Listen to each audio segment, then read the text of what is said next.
Chapter 6. Oliver is found again. Oliver began to recover and slowly regain his strength. The picture that had caused Mr. Brownlow's excitement was taken down from the wall and was not mentioned again. Oliver was disappointed at the disappearance of the picture, since he liked the woman's face, but he had many other things to think about now. They were happy days, while Oliver was getting better. He played cards with Miss Bedouin and listened to stories about her family. The days were all so quiet and relaxing after the hardships and poverty of his previous life. Mr. Brownlow bought him a new suit and new shoes, and Oliver's dirty old clothes were given away. One day, Mr. Brownlow asked him to come to his study for a little talk. Oliver went in and sat down.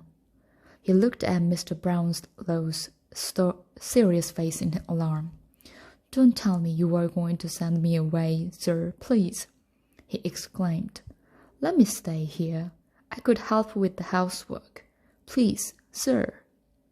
"My dear child, don't be afraid," said Mr. Brownlow kindly. "I won't desert you.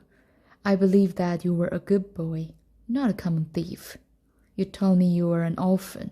That seems to be the truth, but I want to hear now the whole story of your life, and how you came to be with the boys I saw you with that day." Oliver began his story, but was soon interrupted by the arrival of Mr. Grimwig, an old friend of Mr. Brownlow's. Mr. Grimwig was a fierce old gentleman and was fond of arguments. He clearly knew all about Oliver and inspected him closely. "So this is the boy, is it?" he said at last. Oliver bowed politely and was introduced by Mr. Brownlow. Tea was then brought in, and during the meal, Mr. Grimwig stared so hard at Oliver that the boy felt rather confused. Eventually, Mr. Grimwig whispered to Mr. Brownlow, "He may be a good-looking boy, but I think he's deceiving you, my good friend." "Nonsense," said Mr. Brownlow, becoming angry. "Well, we'll see," answered his friend. "We'll see." Later that afternoon, Mr. Brownlow wanted to return some books to a bookseller and to send some money for new books that he had already collected. Mr. Grimwig suggested that Oliver should go. "He will be sure to deliver everything safely," he said with a smile. "Yes, please let me take them," said Oliver, delighted to be of use.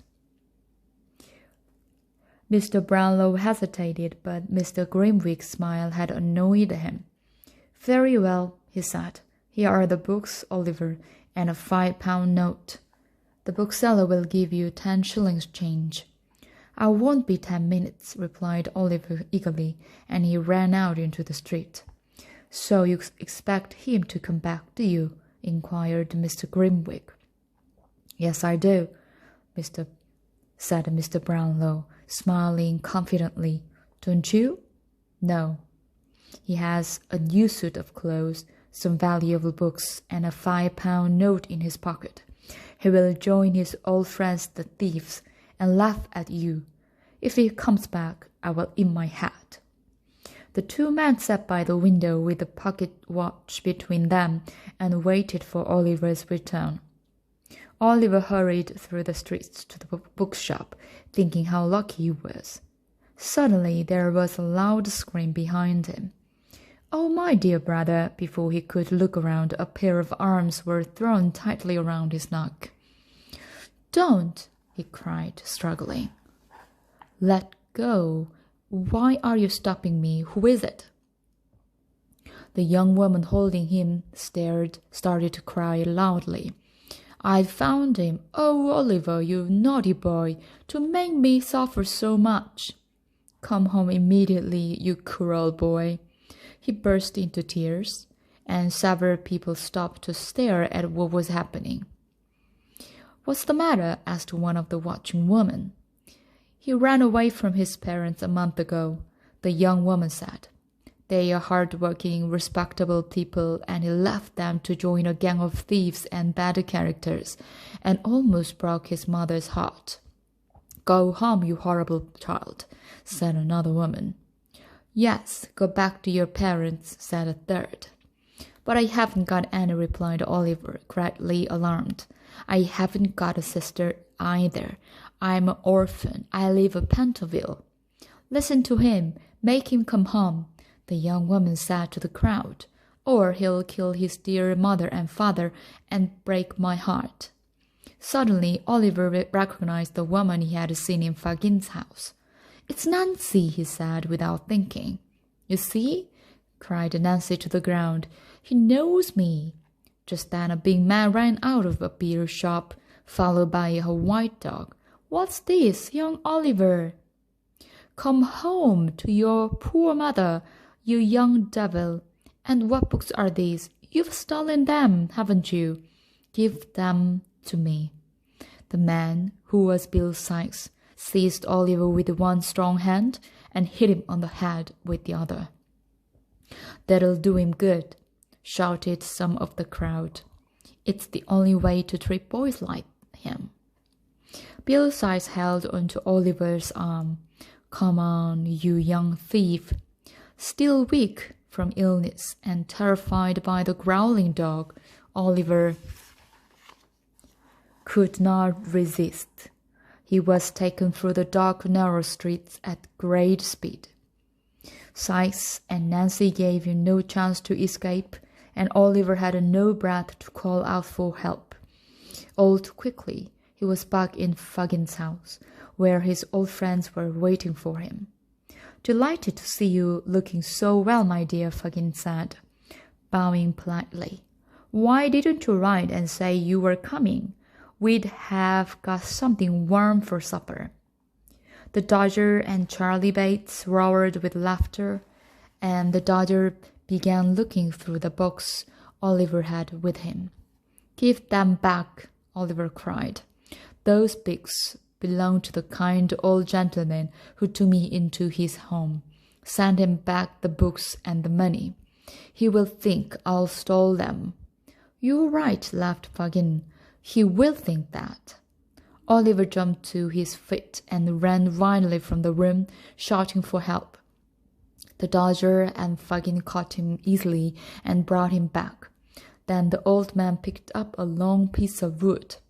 So, you wanted to get away, my dear, did you? Wanted to call the police and get help? We'll cure you of that.